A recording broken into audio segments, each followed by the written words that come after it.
वैसे guys I hope you are doing well. I am Veer, welcome to Studder Army. तो कैसे हो दोस्तों, मैं आशा करता हूँ शानदार तरीके से आप लोग अपनी लाइफ को एंजॉय कर रहे हो, अपनी सेहत, फैमिली और पढ़ाई का ध्यान काफी अच्छे से रख रहे हो।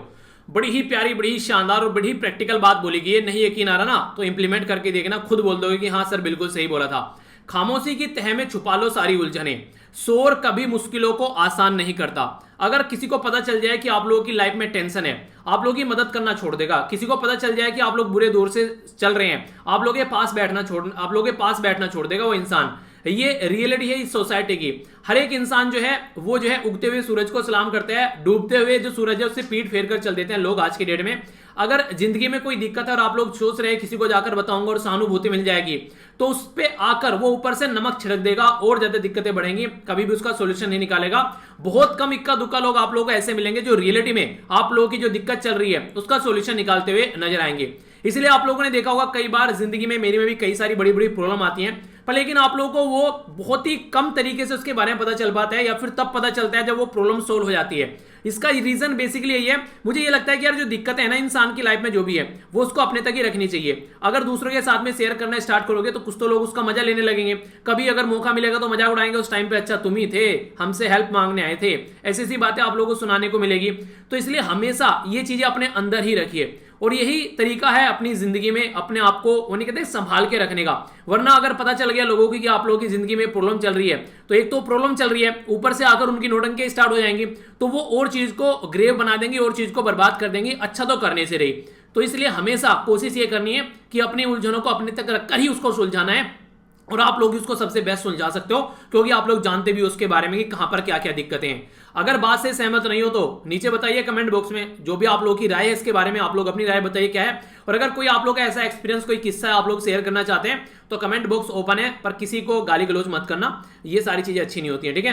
हालांकि मुझे पता है, देखिए जो भी यहाँ पर एसएलवी आर्मी के मेंबर है वो कभी भी हरकतें नहीं करेंगे। कोई इक्का दुक्का इधर उधर से घुमा भिटका कोई ऐसा इंसान आ जाता है जिसको लगता है कि हाँ गलत जगह आगे वो आके उल्टी सीधी हरकतें करके चला जाता है। चलिए कोई नहीं, वो उसकी जिंदगी है, उसके माँ बाप की परवरिश है, आप लोग अपना ध्यान रखिए। और मैंने जैसे बोला था कई सारे बच्चों ने पेड़ लगाए यार, इसी तरीके से आप लोग काम करते रहिए। मॉनसून स्टार्ट हो रहा है तो इसी तरीके से आप लोग भी अपना काम करने स्टार्ट कर दिए। जहां पर भी मौका मिले आप लोगों को पेड़ जरूर लगाइए, इससे हम लोग इस पृथ्वी को एक अच्छी रहने लायक जगह बनाएंगे। आगे बात करते हैं, ये क्वेश्चन आप लोगों के सामने, इनको आप लोग अटेम्प्ट कीजिए। वीडियो के अंदर काफी कुछ आप लोगों को जानने को मिलेगा और काफी सारे क्वेश्चन के आंसर आप लोगों को मिलेंगे एक्स्ट्रा भी, जो कि यहाँ पर आप लोगों को हम लोग जब जैसे जैसे आगे डिस्कस करेंगे। सबसे पहले तो एक छोटी सी खुशखबरी आप लोग यहां पर इसको बोल सकते हैं। अभी क्या किया गया है, रिजर्व बैंक ऑफ इंडिया के द्वारा परमिट किया गया है, जो हमारी कंट्री में जैसे अमेजन पे हो गया, फोन पे हो गया, फिर मेट्रो कार्ड अगर आप लोग यूज कर रहे हैं तो अब इसमें अगर आप लोगों ने पैसे डाल दिए तो आप लोग उससे भी एटीएम के थ्रू पैसा निकाल सकते हैं। तो आप लोग मैक्सिमम 2000 रुपए निकाल सकते हैं पर ट्रांजेक्शन, यानी कि एक ट्रांजेक्शन के ऊपर। पर लेकिन एक महीने में मैक्सिमम कितना पैसा आप लोग निकाल सकते हैं ये आप लोगों को यहां पर इसके बारे में बताना है। यानी कि जैसा नॉर्मल एटीएम बैंक आप लोगों का काम करता है ना, एटीएम जो कार्ड आप लोगों का बैंक का काम करता है, उसी पैटर्न में काम करता हुआ नजर आएगा। तो क्या फायदा इससे देखने को मिलेगा, इससे ये फायदा होगा कभी अगर किल्लत में कोई प्रॉब्लम चल रही है तो वहां पर आप लोग इसको यूज कर सकते हैं, ठीक है। तो कैसा लगा ये इस तरीके का जो अगर काम स्टार्ट हो रहा है तो काफी फायदा रहेगा, आप लोग बताइए। आगे अगर बात की जाए, यहां पर नेक्स्ट बात की जा रही है मैक्सिमम कितना पैसा इसके अंदर रख सकते हैं। पर लेकिन कंडीशन एक है, याद रखिएगा, जो हमेशा बैंक फॉलो करने के लिए बोलते हैं उसको बोलते हैं केवाईसी, यानी कि नो योर कस्टमर। यानी कि आप लोगों को पता होना चाहिए आप लोग का कस्टमर कौन है और उसके बेस पर आप लोगों को ये सर्विस आगे लेकर चलनी है। तो मैक्सिमम अकाउंट में कितना पैसा रख सकते हैं और पर मंथ मैक्सिमम कितना निकाल सकते हैं, तो ये आप लोगों को बताना है, ठीक है। ये याद रखिएगा, अगर स्टेटमेंट में देकर आप लोगों को पूछे कि जितना एटीएम की लिमिट होती है उससे ज्यादा है तो तुरंत उसको गलत टिक लगा दीजिए, क्योंकि एटीएम से ज्यादा अगर इसको पावर दे दी तो फिर एटीएम का पर्पज ही क्या रह जाएगा। वो तो पैसा निकालने के लिए यूज कर रहे हैं और ये तो पैसा भी निकाल रहे हैं और वैसे भी यूज कर रहे हैं, तो ये ज्यादा फायदेमंद है। तो उस तरीके से आप लोग समझिएगा, ठीक है। आगे चलते हैं, यहां पर बात की जा रही है यहां पर कॉर्पस फ्लोर के बारे में। ये एक तरीका फूल है जो कि काफी बड़ा फूल है, देखने के अंदर देखेंगे उसे, और जब ये नॉर्मल तरीके कंडीशन में रहता है तो अलग टेंडेंसी देखने को मिलती है, और जब फूल खिलता है काफी लंबे समय बाद तो इसकी अलग टेंडेंसी देखने को मिलती है। अभी ये जो फूल है ये सुमित्रा का एक नेटिव फूल माना जाता है। तो सुमित्रा आइलैंड कौन सी कंट्री में है, इसके बारे में आप लोगों को पहले ही बताया। ये पर्टिकुलर एक ऐसी कंट्री जहां पर वोल्केनो यानी कि ज्वालामुखी इरप्ट होते रहते हैं, कई बार हम लोगों ने इसके बारे में डिस्कस भी किया है। तो अगर आप लोग रेगुलरली वीडियो देख रहे हैं तो इसका आंसर आप लोग बड़ी आसानी से दे पाएंगे। तो ये एक आसान सवाल हो गया उनके लिए जो रेगुलर वीडियो देख रहे हैं, ठीक है। आगे बढ़ते हैं, यूनियन गवर्नमेंट के बारे में अगर बात करिए तो उसने स्टेट गवर्नमेंट को बोला कि यार एक बीमारी चल रही है जो लोगों को काफी ज्यादा परेशान कर रही है, जिसका नाम है म्यूकोर माइकोसिस, जिसको आप लोगों ने फंगल इन्फेक्शन भी बोला। ब्लैक फंगस के नाम से हम लोगों ने इसको डिस्कस भी किया। तो सेंटर ने भी रिपोर्ट मांगी है कि यार जहां जहां पर भी ये बीमारी देखने को मिल रही है ना, आप लोग तुरंत रिपोर्ट कीजिए कि हाँ हमारे यहाँ इतने केसेस आए हैं। और इसको एपिडेमिक डिजीज एक्ट के तहत यहाँ पर इसको एपिडेमिक यहाँ पर बेसिकली ये डिक्लेयर करने की भी बात की गई। तो ये एक्ट कौन सा है ये भी आप लोग को बताना है, ठीक है। तो ये आप लोगों को बेसिक इंफॉर्मेशन इसके बारे में पता होनी चाहिए। आगे क्वेश्चन बन सकते हैं क्योंकि कोविड-19 से रिलेटेड ही ये भी बीमारी है, ठीक है। एक काफी इंपॉर्टेंट ऑर्गेनाइजेशन है जिसको बोलते हैं ओआईसी। ओआईसी आप लगे ओआईसी तो वो वाली नहीं है यहाँ पर, ये नॉर्मल ऑर्गेनाइजेशन है ओआईसी, ठीक है। तो इसका नाम आप लोगों को बताना है। इसके द्वारा भी यूएन की यानी कि जो यूनाइटेड नेशन की ह्यूमन राइट काउंसिल है उसको बोला गया यार देखो आप लोगों ने पहले भी कई प्रॉब्लम के सॉल्यूशन निकालने की कोशिश की है, एक और दिक्कत आ गई है दुनिया के सामने, उसके लिए भी आप लोगों को परमानेंट कमीशन बनाना है ताकि उस दिक्कत को सॉल्यूशन निकाला जा सके। अब ये बताइए ओआईसी की फुल फॉर्म है और किन दो कंट्री के बीच में जो झड़प चल रही है उसका सॉल्यूशन निकालने की बात इनके द्वारा की गई है यूएनएचआरसी को। तो इसके बारे में आप लोगों को बताना है, ठीक है। तो बेसिक इंफॉर्मेशन इसके बारे में आप लोगों को पता होना चाहिए कि क्या है। एग्जैक्ट क्वेश्चन कई बार आप लोगों से पूछ लिया जाता है। आगे बात करें यहाँ पर, अगर बेंगलुरु से आप लोग हैं तो आप लोग बताइएगा कि ऐसा कुछ आप लोगों ने देखा है नहीं देखा। बेंगलुरु कहाँ पर है? कर्नाटका की कैपिटल है। हमारी कंट्री में साउथ इंडिया में राज्य देखने को मिलेगा।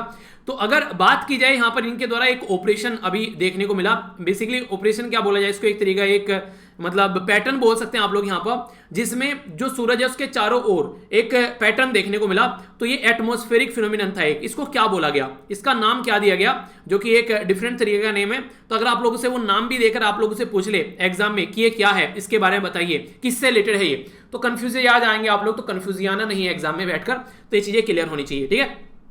आगे बात करते हैं यहाँ पर ओपीवी, ये क्या है इसकी फुल फॉर्म और एक नाम बताना है आप लोगों को। यहाँ पर अभी रिसेंटली इंडियन कोस्ट गार्ड के अंदर इसको कमीशन किया गया है। इससे फायदा क्या होगा, कोस्ट गार्ड वाले एरिया में काफी कुछ हम लोग सिक्योर कर पाएंगे।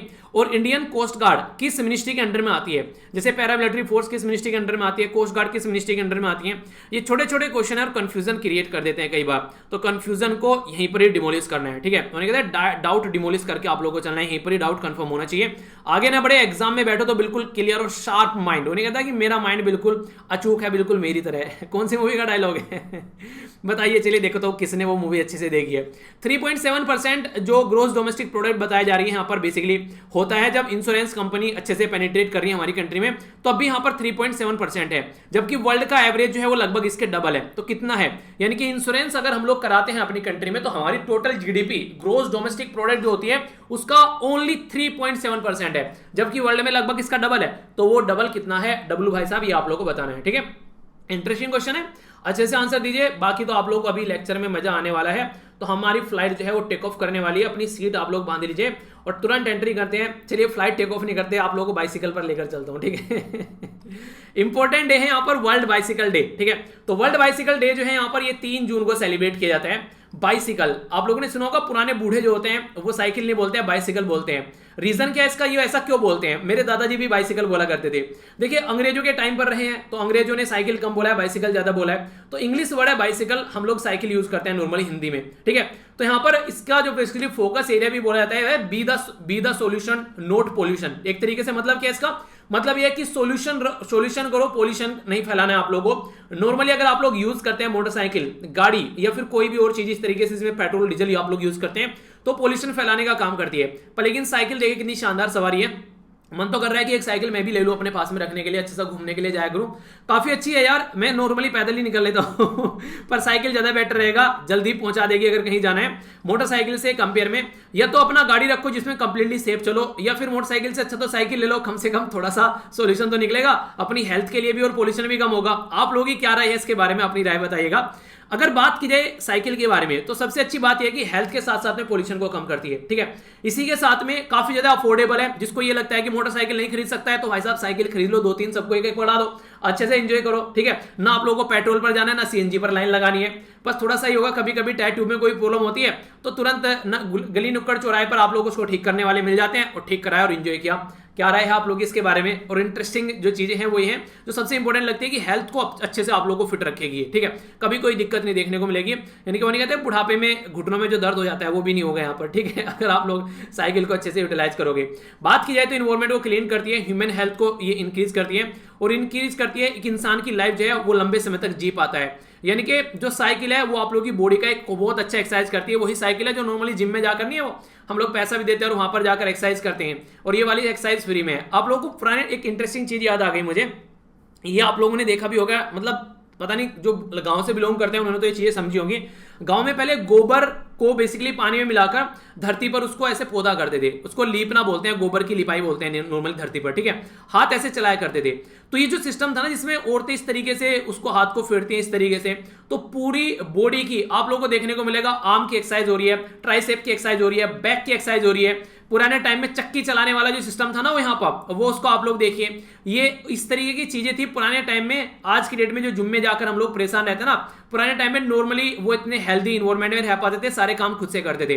तो आज की डेट में जो हम लोग जिस पैटर्न को फॉलो कर रहे हैं, वेस्टर्न कल्चर जो हम लोग फॉलो कर रहे हैं, कि बाहर कोई काम बोल दे तो बेइज्जती फील होगी, और जिम में जाकर वही काम करो तो ये लगता है कि आप वाह क्या अच्छा काम कर रहे हैं। तो नॉर्मली कई सारी चीजें ऐसी हैं हमारी लाइफ में। घर पे बोल दे कोई पोछा लगाना है तो ये लगेगा मुझे क्या बोल दिया। पोछे वाली एक्सरसाइज जब जिम में जाकर करते हैं तो ये लगता है कि हाँ बहुत अच्छा काम चल रहा है। तो अगर इंसान अपने खुद के काम भी सारे कर लेना, खुद से अपने रूम में पोछा लगाए, खुद से अपने बर्तन धोए, खुद से अपने कपड़े धोए, अगर ये वाले काम भी कर लो तो आधे से ज्यादा तो आप लोगों को देखने को मिलेगा, आप लोग वैसे ही हेल्दी हो जाओगे। अगर कुछ गलत लग रहा हो तो बताइएगा, अगर सही लग रहा हो तो अपना भी एक्सपीरियंस शेयर कर सकते हैं आप लोग। आइए अब शॉर्ट न्यूज देखते हैं एक एक कर। प्यारी न्यूज है, इंटरेस्टिंग न्यूज जानने को मिलेगी। सबसे पहली जो न्यूज निकल कर आ रही है तो यही है यार, अभी यहाँ पर रिजर्व बैंक ऑफ इंडिया जो हमारी कंट्री का सेंट्रल बैंक है उसके द्वारा सोचा गया कि लोगों को थोड़ी सहूलियत दी जाए, बड़ी दिक्कत फेस कर रहे हैं बेचारे। तो उन्होंने बोला कि जो भी आप लोग पेटीएम सीटीएम जो भी यूज कर रहे हैं, फोन पे गूगल पे, अच्छी बात लगी मेट्रो कार्ड भी, मेट्रो कार्ड को एटीएम में जाओ पैसे निकाल के ले आओ तो 2000 तक का मैक्सिमम आप लोग पर ट्रांजेक्शन पर निकाल सकते हैं, और 10,000 रुपए आप लोग यहाँ पर मंथ निकाल सकते हैं। आप लोगों ने नॉर्मली भी वैसे देखा होगा, जो एटीएम की जो लिमिट रहती है वो लिमिटेड कर देते हैं उसको, कि इससे ज्यादा आप लोग को यहाँ पर पैसा नहीं निकालना है। बेसिक पर्पज तो यार इन लोगों का यही रहता है कि ऑनलाइन चीजों को आप लोग यूज कर लो, ज्यादातर अपने हाथ में पैसा नहीं रखो, ठीक है। तो वो बातें देखने को मिलती हैं, तो इसके बारे में याद रख सकते हैं। तो अभी यहाँ पर रिजर्व बैंक ऑफ इंडिया के द्वारा परमिट किया गया 2000 पर मंथ, और इसी के साथ में 2000 पर ट्रांजेक्शन और 10,000 पर मंथ, ठीक है। तो ये याद रखिएगा, ये आप लोगों को याद रखना है इसलिए क्योंकि आप लोग अगर ट्रांजेक्शन करने जा रहे हैं तो पता होना चाहिए, पता चला पेनल्टी लग गई उससे ज्यादा अगर आप लोग कुछ कर रहे हैं तो, ठीक है। मैक्सिमम कितना पैसा आप लोग यहां पर रख सकते हैं, ये भी क्वेश्चन आप लोगों से पूछा जा सकता है। तो मैक्सिमम इसके अंदर आप लोग 2 लाख रुपए तक रख सकते हैं, यानी कि 2 लाख रुपए आप लोग इसके अंदर मैक्सिमम रख सकते हैं। वरना तो अगर पूरा सारी सिस्टम प्रोवाइड करा दे तो ये पूरा ही बैंक बन जाएगा, फिर नॉर्मल बैंक की क्या जरूरत पड़ जाएगी। तो आरबीआई के द्वारा परमिट किया जा रहा है ऐसे 37 जो प्रीपेड पेमेंट जो इंस्ट्रूमेंट है, यानी कि जो ऐसे ऐप है 37 हमारी कंट्री में, उनको ये फैसिलिटी प्रोवाइड कराई जा रही है, ठीक है। तो यहां पर ये 2 लाख मैंने आप लोगों को बता दिया, पर लेकिन जो 2 लाख की फैसिलिटी है वो उनके लिए जो केवाईसी यानी कि नो योर कस्टमर, अगर उन्होंने अपडेट करा लिया है तो उन्हीं को ये फैसिलिटी आप लोगों को देखने को मिलेगी। आरबीआई के द्वारा यहां पर जो भी यहां पर इंस्ट्रूमेंट प्रोवाइडर है उनको बोला है कि नेक्स्ट ईयर जो 31 मार्च तक आप लोगों को जो भी इंटरऑपरेबिलिटी यानी कि जो चीजों को आगे लेकर चलने की जो भी रिक्वायरमेंट है, एक दूसरे को अंडरस्टैंड करने की, वो सारी चीजें फैसिलिटी कंप्लीट कर लो, उसके बाद में चीजें आप लोग ढंग से इंप्लीमेंट कर सकते हैं, ठीक है। तो कैसी लगी ये न्यूज, अच्छी या फिर जैसा भी लगा, आप लोगों को क्या नया सीखा इस न्यूज से, आप लोग अपनी राय शेयर कर सकते हैं। आइए मैं आप लोगों को लेकर चलता हूं एक ऐसे फूल के पास में जो सुगंधित भी है और दुर्गंध भी है, यानी कि उसके अंदर से खुशबू भी आती है और बदबू भी आती है। पर इंपॉर्टेंट बात तो यह है कि एक इंसान इस जिंदगी अपनी पूरी जिंदगी में अगर वो 100 साल जीता है तो इस फूल को ओनली 10 बार ही खिले हुए देख सकता है, यानी कि 10 साल में एक बार खिलता है ये फूल। तो ये फूल आप लोगों को यहाँ पर देखने को मिल रहा है। तो ये फूल अभी यहाँ पर जो खिलता हुआ नजर आया, कई सारे लोग इसको देखने के लिए पहुंच गए यहाँ पर। ये सैन फ्रांसिस्को में ये देखने को मिला, बे एरिया के अंदर में। तो यहाँ पर लोगों की लाइन लग गई इसको देखने के लिए, ठीक है। तो इसको बोला जाता है यहाँ पर, ये कोप्स फ्लोर का नाम इसको दिया गया है। ये एक ऐसा फूल है, अगर आप लोग नॉर्मल तरीके से देखोगे इस पर्टिकुलर पेड़ को तो इसके अंदर सड़ी हुई मांस की बदबू आप लोगों को देखने को मिलेगी। पर लेकिन जब ये फूल खिलता है तो एक डिफरेंट तरीके की यहाँ पर फिर खुशबू आप लोगों को नजर आएगी, यानी कि हाथी के दांत खाने के कुछ और, दिखाने के कुछ और, यानी कि जब नॉर्मल होता है तो कुछ और, जब ऐसा रहता है तो कुछ और जब खिल जाता है तो कुछ और, ठीक है। तो वो चीजें आप लोग यहाँ पर इसकी नजर आएंगी। साइंटिफिक नेम जो इसको दिया गया, ये दिया गया यहाँ पर अमोर्फस फैलस टाइटेनम। और इंटरेस्टिंग चीज यहाँ पर यह है कि 100 किलोग्राम तक आप लोगों को देखने को मिलेगा इसके फूल का जो वेट यहाँ पर हो जाता है। तो ये काफी बड़ा, एक जाइंट काफी बड़ा आप लोगों को अपीयरेंस में यहाँ पर ये देखने को मिलेगा। अंडरस्टैंडिंग आप लोग कर सकते हैं यहाँ पर, ये जो लोग इसके सामने खड़े हुए इस फूल को देख रहे हैं तो आप लोग देख सकते हैं कि इसके कंपेयर में यहाँ पर इनकी हाइट क्या है, ठीक है। तो यहाँ पर इसका वेट भी इतना ही ज्यादा आप लोग को देखने को मिलेगा, ठीक है। आप लोगों ने सुना होगा कि prevention is better than cure, तो ऐसे ही एक प्रिवेंशन के बारे में बात की जा रही है इस नेक्स्ट न्यूज में। यानी कि अगर आप लोग अपने आप को प्रिवेंट करना चाहते हैं तो अभी रिसेंटली कई सारी गाइडलाइन में चेंज किया गया। पुराने टाइम पर जो गाइडलाइन थी, अब नई जो गाइडलाइन आ रही है उनमें चेंज किया गया कि डबल मास्क लगाकर घर से बाहर आप लोगों को निकलना है। ये मैं नहीं बोल रहा हूं, ये खुद गवर्नमेंट बोल रही है कि आप लोग किस तरीके से चीजों को लेकर चलना है। इसके लिए आप लोगों को यहाँ पर 2 चीजों में डिफरेंस समझना पड़ेगा। एक तो बोला जा रहा है यहाँ पर ड्रॉपलेट और दूसरा बोला गया एयरबोर्न ट्रांसमिशन। तो जैसे मान लीजिए आप लोग छींकते हैं, खांसते हैं, तो आप लोगों के जो मुंह में से जो भी ड्रॉपलेट्स निकलती है, जो भी आप लोगों की सलाइवा है या फिर वो निकलता है, तो ज्यादा लंबे समय तक वो टिक नहीं पाता है, तो जल्दी ही वो नीचे गिर जाएगा। ये थोड़ा सा हैवी पार्टिकल आप लोग इनको बोल सकते हैं। तो ये माना जाता है कि अगर उस तरीके से आप लोगों को देखने को मिले तो ये जो बीमारी थी ये यहाँ पर अप टू द बोला जा रहा था कि 2 मीटर तक आप लोग 2 गज की डिस्टेंस बनाकर रखिए, मैक्सिमम 1-2 मीटर तक आप लोग यहाँ पर डिस्टेंस पे रहेंगे तो चीजें चल जाएंगी।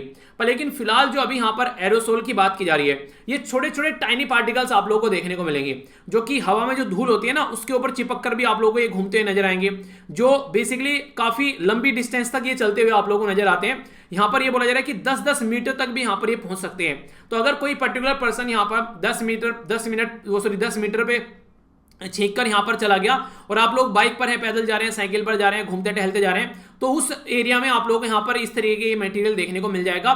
तो इसीलिए बोला गया है कि यहां पर डबल मास्क वगैरह आप लोगों को यूज करना चाहिए, कि हो सकता है कि वहां पर एरोसोल जो है उसके ड्रॉपलेट्स जो है कुछ भी इस तरीके का वहां पर अवेलेबल हो, तो ये चीजें आप लोग को अंडरस्टैंड करनी पड़ेगी। और नॉर्मली यहां पर ये सेवरल मिनट्स इवन आवर तक भी यहां पर ये आप लोगों को इन्वायरमेंट में देखने को मिलेंगे। तो सबसे अच्छा तरीका इसका ये है कि डबल मास्क वगैरह आप लोग रखिए, जिससे आप लोग अपने आप को सुरक्षित पा सकते हैं। तो यही बात फिर से बोलूंगा यार, prevention is better than cure. तो ये चीजें अगर छोटी छोटी भी आप लोग इंप्लीमेंट करेंगे तो आप लोग अपने आप को सुरक्षित पाएंगे। पहले 2 मीटर बोला गया था, अब 10-10 मीटर तक बोल दिया गया। यानी कि कोरोना वायरस जो है वो यहाँ पर बिल्कुल ऐसे नहीं जैसे हनुमान जी अपना रुद्र रूप धारण कर लेते हैं, जब उनको याद आता है तो कोरोना को लगा यार तुम तो बहुत ताकतवर हो, यहाँ पर ये तो सारे लोग कुछ भी नहीं है, कोई भी अपनी पैटर्न को फॉलो नहीं करता है, कोई भी इंसान जो है एक्सरसाइज नहीं करता है, तो मैं तो यहाँ पर बहुत ज्यादा ताकतवर बन सकता हूँ। तो कोरोना वायरस ने अपना रुद्र रूप धारण करना स्टार्ट कर दिया है, जो आप लोग यहाँ पर दिख रहे हैं। ठीक है, तो ये थी कुछ बातें, आई होप कि आप लोग समझेंगे और अपना ध्यान, अपना परिवार का ध्यान रखेंगे। आइए अब आगे चलते हैं नेक्स्ट न्यूज की ओर। नेक्स्ट इंपॉर्टेंट जो न्यूज है यहाँ पर, जो मैंने आप लोगों से शेयर भी की थी, यहाँ पर बेसिकली जो म्यूकोरमाइकोसिस ये बीमारी है, जिसको ब्लैक फंगस भी नाम दिया गया, कई अलग अलग नाम से और पुकारा गया, फंगल इन्फेक्शन है, पर लेकिन सबसे ज्यादा जो देखने को मिल रही है वो ब्लैक फंगस। तो उसके चलते यहाँ पर खासकर वे लोग जिनकी जो इम्यून सिस्टम काफी बेकार है, उसके चलते बॉडी में दिक्कत देखने को मिलती है। और ऑलरेडी वो लोग जो कि आज के दिन में किसी और बीमारी जैसे डायबिटीज का शिकार है, तो ये बीमारी उनको काफी जल्दी अपने कंट्रोल में ले रही है। तो अभी सेंट्रल गवर्नमेंट के द्वारा बोला गया स्टेट गवर्नमेंट को कि यार देखो इसका क्या सोल्यूशन निकाला जा सकता है। तो एपिडेमिक डिजीज एक्ट 1897 के बारे में यहाँ पर बात की गई। इसके तहत यहाँ पर उन्होंने बोला कि सारी इंफॉर्मेशन हम तक पहुंचाओ और इसको एपिडेमिक डिक्लेयर करने की बात की गई। अगर इसको डिक्लेयर कर देते हैं एपिडेमिक, तो और ज्यादा अच्छे से फोकस इसके ऊपर किया जाएगा। कहीं ज्यादा है तो वहां पर और ज्यादा जो एक तरीके से हम कहते हैं कि स्टेप उठाए जाएंगे कैसे बीमारी को कंट्रोल करना है। तो राजस्थान, तेलंगाना और तमिलनाडु में काफी लार्ज स्केल पर यहाँ पर केस देखने को मिले, तो वे इसको ऑलरेडी एपिडेमिक डिक्लेयर कर चुके हैं। तो कई सारे एरिया से ऐसी खबर निकलकर यहाँ पर भी आप लोगों को देखने को भी मिली। तो कहने का मतलब यहाँ पर यही है कि इससे पहले कि कोरोना की जगह और एक बीमारी यहाँ पर प्रॉब्लम क्रिएट करती हुई नजर आए, तो इससे पहले हम लोग को इसका सॉल्यूशन निकालना पड़ेगा। ठीक है, तो फंगल अगर कोई इन्फेक्शन लगता है तो बॉडी के अंदर आप लोगों को कई सारी दिक्कतें और देखने को मिल जाती है। और नॉर्मली अगर कोई पर्टिकुलर पर्सन जो किसी और बीमारी का इलाज करा रहा है, तो इसको स्टेरॉइड दिया जा रहा है, कोई दवाई दी जा रही है, हैवी दवाई दी जा रही है, जिससे इम्यून सिस्टम पर इंपैक्ट पड़ गया। यानी कि हमारा इम्यून सिस्टम जो है, जो बीमारी के साथ में लड़ने की ताकत रखता है, अगर वो यहाँ पर एक तरीके से डाउन होता हुआ नजर आया, तो फिर आप लोग यहाँ पर दिक्कतें देखने को मिल जाती हैं। ठीक है, तो इसलिए जरूरी है कि डॉक्टर को भी ध्यान रखना है, आपको भी अपनी हेल्थ का ध्यान रखना है, और बाकी तो सारी चीजें प्रॉपर वे में जिसको बीमारी है उसके ऊपर थोड़ा सा फोकस तो देकर चलना ही पड़ेगा। ठीक है, तो ये थी यहाँ पर एक नेक्स्ट न्यूज। अब बढ़ते हैं नेक्स्ट न्यूज की ओर। आगे बात करते हैं यहाँ पर डिफेंस जो इंस्टीट्यूट जो है यहाँ पर देखिए बेसिकली अगर क्या करें आज के डेट में आप लोगों को देखने को मिलेगा बीमारी के बारे में। नॉर्मली हम लोग बात करें कोविड-19 की, पर लेकिन कई सारी ऐसे भी काम है जो कि यहाँ पर डिफेंस इंस्टीट्यूट तक करते हुए नजर आ रहे हैं। नॉर्मली डिफेंस तो डिफेंस का काम करेगा, वह हमारी आर्मी मिलिट्री के लिए, पर लेकिन ये ऐसी बीमारी होगी कि हर एक इंस्टीट्यूट यहाँ पर इसके फील्ड में काम करता हुआ नजर आ रहा है। तो इसी तरीके का जो इंस्टीट्यूट है यहाँ पर defence institute of physiology and allied जो साइंस है यहाँ पर, ये इनके द्वारा अभी क्या बेसिकली डेवलप किया गया है, जिसका नाम दिया गया यहाँ पर एक पर्टिकुलर जो एक एंटीबॉडी डिटेक्शन किट इसको बोला गया है, जिसका नाम दिया गया है डिपकोवेन। ठीक है, तो डिपकोवेन नाम दिया गया DIPCOVAN। ठीक है, तो डिपकोवेन जो किट है यहाँ पर ये बेसिकली बॉडी के अंदर एंटीबॉडी को देखेगी, उसके बेस पर यहाँ पर आप लोगों का जो भी चीज है उसके बारे में यहाँ पर बताएगी। जो यहाँ पर फिजियोलॉजी होता है इसका मतलब होता है शारीरिक विज्ञान की जानकारी। ठीक है, तो यानी कि DRDO के अंदर भी एक ऐसा इंस्टीट्यूट है, अगर आप लोग कोई बोल दे तो आप लोग ये बोलेंगे हाँ ऐसा थोड़ी ना होगा। ठीक है, पर लेकिन ऐसा है। ठीक है, तो ये वो क्वेश्चन बन जाते हैं, जैसा मैंने आप लोगों से कम्युनिटी सेक्शन में भी आप लोगों से क्वेश्चन बोला था, तो ये वो क्वेश्चन होते हैं जिनके बारे में आप लोग थोड़ा सा चीजें इस तरीके से अगर अंडरस्टैंड करेंगे तो आप लोग चीजों को समझ पाएंगे कि अच्छा थोड़ा डिफरेंट है, ऐसा भी हो सकता है। ठीक है, एग्जामिनर क्या करता है, यही तो ऐसे तो लूप होल ढूंढता है जहां पर उसको लगता है कि ऐसा क्वेश्चन बन सकता है, तुरंत वो क्वेश्चन चिपका देता है आप लोगों के लिए, तो फिर आप लोग बोलते हैं यार ये क्या हो गया।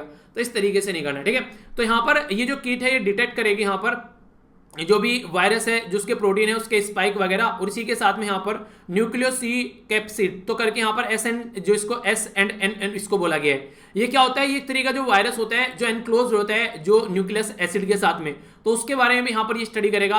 तो SARS-CoV-2 क्या है? ये वायरस का नाम है, सीवियर एक्यूट रेस्पिरेटरी सिंड्रोम कोविड-19, ठीक है। तो ये वायरस का नाम है, इससे बीमारी कोविड-19 हो रही है। तो इसके द्वारा बोला गया कि ये हाई सेंसिटिविटी 97% तक यहाँ पर, और जो स्पेसिफिकली 99% तक भी आप लोगों को चीजें यहाँ पर आइडेंटिफाई कराता हुआ नजर आएगा। अगर आगे बात की जाए यहाँ पर, ये बेसिकली वैनगार्ड डायग्नोसिस जो प्राइवेट लिमिटेड है उसके साथ मिलकर ये काम किया गया है, जो कि दिल्ली बेस्ड ये इंस्टीट्यूट है, ठीक है। तो मिलकर काम कर रहे हैं, अकेला कोई नहीं है। कोविड-19 के साथ में लड़ने में सब सजग है यहाँ पर। और इसकी जो किट की लाइफ जो सेल्फ लाइफ है, तो ये 18 महीने के लगभग आप लोगों को देखने को मिलेगी। और अगर टेस्ट इसके थ्रू करना है तो 75 मिनट के करीब यहाँ पर ये लेगा, यानी कि 1-1.5 घंटे के अंदर अंदर ये आप लोगों को सारी बातें बता देगा, काला चिट्टा खोलकर, ठीक है। यानी कि पूरा टेस्ट आप लोगों के सामने होगा। तो एक अच्छा है, सबसे अच्छी बात यहाँ पर है कि आसानी से चीजों को ऑपरेट किया जा सकता है, तो एक अच्छी बात आप लोग बोल सकते हैं। ओके, आइए अब चलते हैं अपने अगले सेशन की ओर। ये बात करें इंटरनेशनल न्यूज के बारे में, और जब इंटरनेशनल न्यूज की बात करें तो इंटरनेशनल लेवल की बात करेंगे हम लोग यहाँ पर। आइए पहले एक बार मैप में देख लेते हैं किस एरिया की बात यहाँ पर की जा रही है। तो ये अपनी कंट्री होगी। यहाँ पर अगर देखिएगा तो यहाँ पर आप लोगों को ये देखने को मिलेगा इजराइल और जो बेसिकली पैलेस्तीन वाला एरिया है, ठीक है। जूम करके थोड़ा और देखेंगे यहाँ पर एग्जैक्ट आप लोग देख पाएंगे। ये हो गया इजराइल यहाँ पर, और ये बेसिकली गाजा स्ट्रिप हो गया, और यहाँ पर आप लोगों को देखने को मिलेगा वेस्ट बैंक, ठीक है। तो ये पूरा हो गया इजराइल और पैलेस्टीन वाला मुद्दा। अभी आप लोगों ने देखा कितना बुरी तरह एक दूसरे के साथ में लड़ाई चल रही थी यहाँ पर। तो इसी के चलते यहाँ पर जो OIC यानी कि ऑर्गेनाइजेशन ऑफ इस्लामिक कोऑपरेशन है, वो चले गए यूएन के अंदर में। यूएन के अंदर में बोला यार ये कुत्ते बिल्ली की तरह लड़ रहे हैं उस दिन से, आप लोगों ने इसका कोई सोल्यूशन क्यों नहीं निकाला?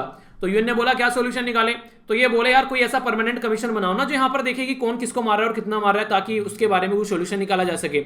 आप लोगों को पता ही नहीं है कौन किसके साथ में क्या हरकतें कर रहा है। तो यूएन ने बोला ठीक है भाई बनाते हैं, बात करता हूं अगर चीजें आगे बढ़ पाए तो परमानेंट कमीशन की बात की गई, जो कि रिपोर्ट देगा यहाँ पर इसके ऊपर कि क्या क्या कॉन्फ्लिक्ट चल रहा है पैलेस्तीन के अंदर में और इजराइल के अंदर में, और कौन किसके कितने जो प्यादे हैं उनको मार रहा है, कि उसमें चेस आप लोगों ने देखा होगा, ठीक है। तो वो उसको मार रहा है, उसको मार रहा है, मारकर खुशी हो रही है इनको। तो यहां पर एक परमानेंट जो कमीशन होगा वो बेसिकली एक इंडिपेंडेंट और यहां पर इंटरनेशनल कमीशन होता है जो कि इंक्वायरी करता है यहां पर अगर कोई ऐसी एक्टिविटी देखने को मिलती है।